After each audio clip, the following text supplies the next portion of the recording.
Now, let me share something with you, pretty much verbatim, that David Brooks wrote. It's in today's New York Times. Brooks is a intellectual conservative. He has written pieces that I certainly agree with. He's also written pieces I certainly disagree with. But, you know, he's a conservative. Here's what he wrote. I want you to listen to this. I've been traveling around the country for the past few years studying America's divides, urban versus rural, red versus blue, rich versus poor. There's been a haunting sensation the whole time that is hard to define. It is that the racial divide doesn't feel like the other divides. There is a dimension of depth to it that the other divides don't have. It is more central to the American experience. One way to capture it is to say that the other divides are born out of separation and inequality, but the racial divide is born out of sin. We don't talk much about sin in the public square anymore. But I don't think one can grasp the full amplitude of racial injustice without invoking the darkest impulses of human nature. So let's look at a sentence that was uttered at a time when the concept of sin was more prominent in our culture. The sentence is from Abraham Lincoln's second inaugural address. Lincoln had just declared that slavery was the cause of the Civil War. He was fondly hoping and fervently praying that the scourge of war would pass away. But then he added this, quote, "Yet if God wills that it continue," slavery, "until all the wealth piled up by the bondsman's 250 years of unrequited toil shall be sunk, and until every drop of blood drawn with the lash shall be paid by another drawn with the sword, as was said 3,000 years ago, so still it must be said, quote, the judgments of the Lord are true and righteous altogether." End quote. There are a few thoughts packed into that sentence. First, there is a natural moral order to the universe. There's a way things are supposed to be, more important than economic wealth or even a person's life. Second, moral actions are connected to each other. If somebody tears at the moral order by drawing blood through the lash of slavery, then that wrong will have to be paid for by the blood of the sword. History has meaning. It's not just random events. Third, sin is anything that assaults the moral order. Slavery doesn't merely cause pain and suffering to the slave. It is a corruption that infects the whole society. It is a collective debt that will have to be paid. Fourth, sin travels down society through the centuries. Lincoln was saying that sometimes the cost of repairing sin have to be borne generations after the sin was first committed.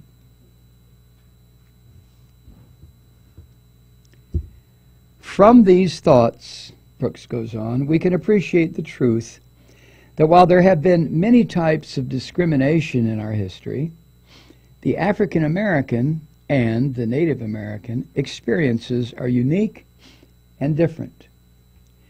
Theirs are not immigrant experiences, but involve a moral injury that simply isn't there for other groups.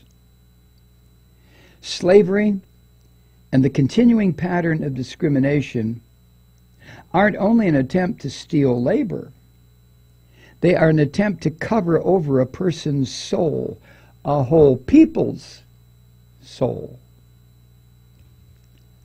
That injury shows up today as geographic segregation, the gigantic wealth gap, the lack of a financial safety net, but also the lack of the psychological and moral safety net that comes when society has a history of affirming, you belong, you are us, you are equal.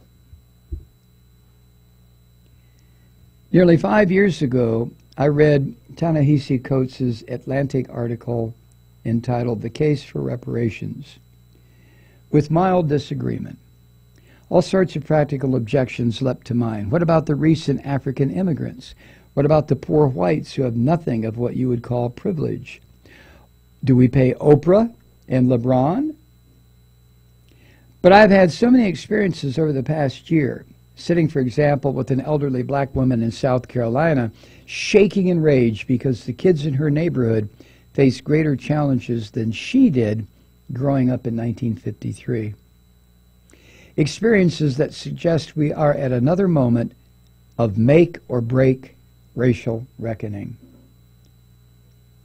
Coates' essay seems right now especially this part. Quote, "And so we must imagine a new country. Reparations, by which I mean the full acceptance of our collective biography and its consequences. Reparations is a price we must pay to see ourselves squarely. What I'm talking about is more than recompense for past injuries, more than a handout, a payoff, hush money, or a reluctant bribe. What I'm talking about is a national reckoning that would lead to spiritual renewal." End quote. Ta-Nehisi Coates. We're a nation, Brooks writes, coming apart at the seams. A nation in which each tribe has its own narrative, and the narratives are generally resentment narratives. The African American experience is somehow at the core of this fragmentation, the original sin that hardens the heart, separates Americans from one another, and serves as model and fuel for other injustices. The need now is to consolidate all the different narratives and make them reconciliation and possibility narratives in which all feel known. That requires direct action, a concrete gesture of respect that makes possible the beginning of a new chapter in our common life. Reparations are a drastic policy and hard to execute, but the very act of talking about and designing them heals a wound and opens a new story. So what Brooks is talking about, obviously, is the idea that reparations is maybe an idea whose time has come. When you stop and think about it, I don't know how much attention you pay to the racial history of this country. It all seems so long ago and far away to white people. But that's like saying the Holocaust was long ago and far away to Jews. Or the Armenians who suffered almost annihilation at the hand of the Turks, even though it happened 120 years ago, it's too far away. It doesn't mean anything. But when you stop and consider what Africans who were brought to this country in chains, what they were forced to do, and what they had to experience,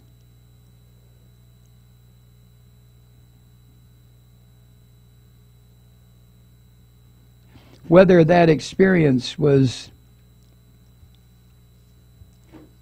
incredibly punishing labor,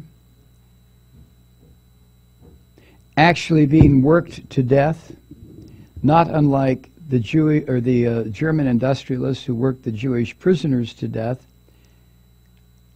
but Africans who were actually worked to death, African mothers who saw their children ripped from their arms, taken from them, African fathers who, if they even rose objections about such a thing, were hanged on the spot or castrated on the spot and left to bleed to death. Slaves who had been recaptured after trying to make a break for freedom and then boiled, B-O-I-L-E-D, boiled alive in huge cauldrons in the back of Master's house. And I've read that the stench was unbearable, as an example to the rest of the slaves on that plantation and maybe the one down the road, as to what would happen if you even thought about your freedom and then tried to act upon it. I mean, the stories can go on and on here. I don't want to get into a litany of these, of strange fruit and all this murderous madness that were committed against black folk.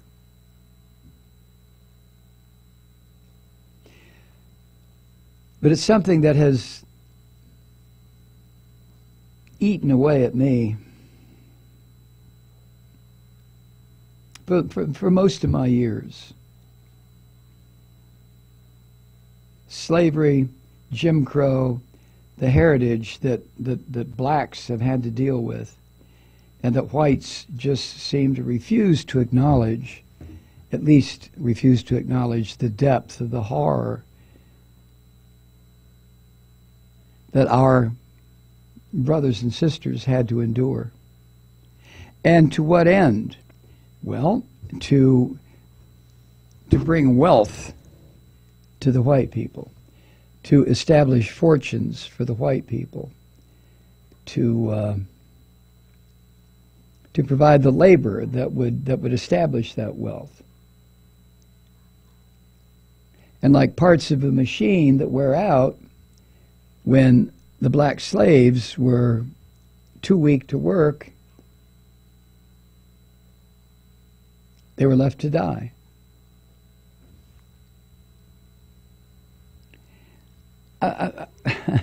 There's a mountain. There's 10 mountains. There's 100 Mount Everests of this shit for white people to try to understand.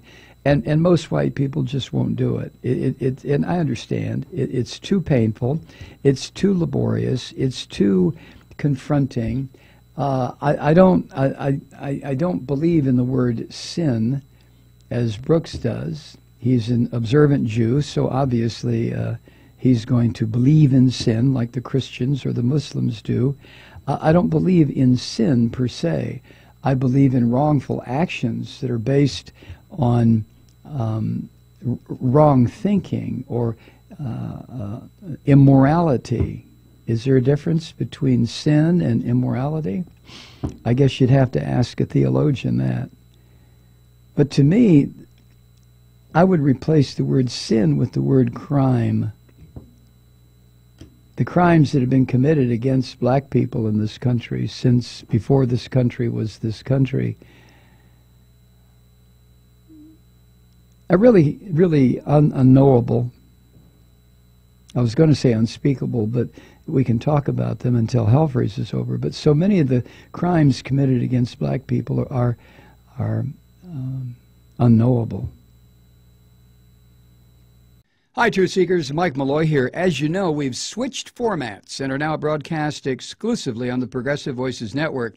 So that means you get fewer program interruptions, no corporate commercials, and lots of profanity. But our format change also means some of our radio listeners no longer hear the program.